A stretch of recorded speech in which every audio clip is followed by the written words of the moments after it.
ابو امامہ رضی اللہ عنہ بیان کرتے ہیں کہ رسول اللہ صلی اللہ علیہ وسلم کو یہ فرماتے ہوئے میں نے سنا کہ قرآن مجید پڑھا کرو، یہ قرآن مجید اپنے پڑھنے والے کے لیے قیامت کے دن سفارش کرے گا، اور دو روشن اور چمکنے والی صورتوں کو پڑھا کرو، یعنی سورہ بقرہ اور سورہ آل عمران، کیونکہ یہ دونوں صورتیں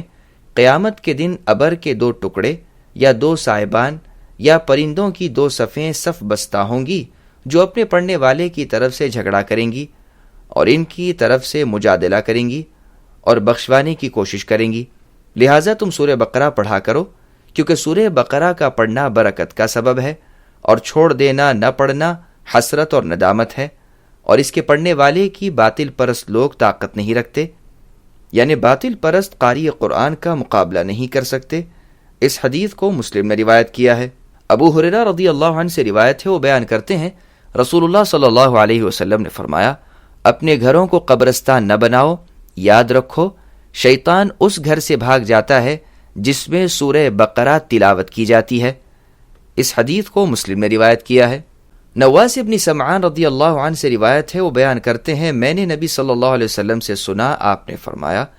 قیامت کے دن قرآن پاک اور اس کے پڑھنے والوں کو لایا جائے گا، جو قرآن پاک پر عمل پیرا رہے، قرآن پاک کی صورتوں میں سے آگے آگے سورت بقرہ اور آل عمران ہوں گی،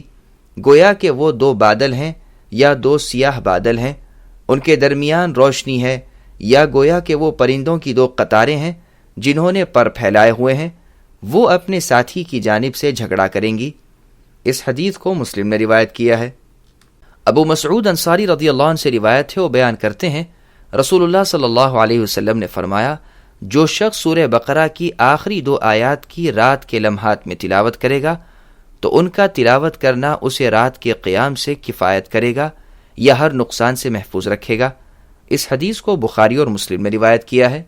سبسکرائب کیجئے ہمارے چینل اور دبائیے بیل کا آئیکن تاکہ آپ کو ریگولر نوٹیفیکیشن اپڈیٹس مل سکے۔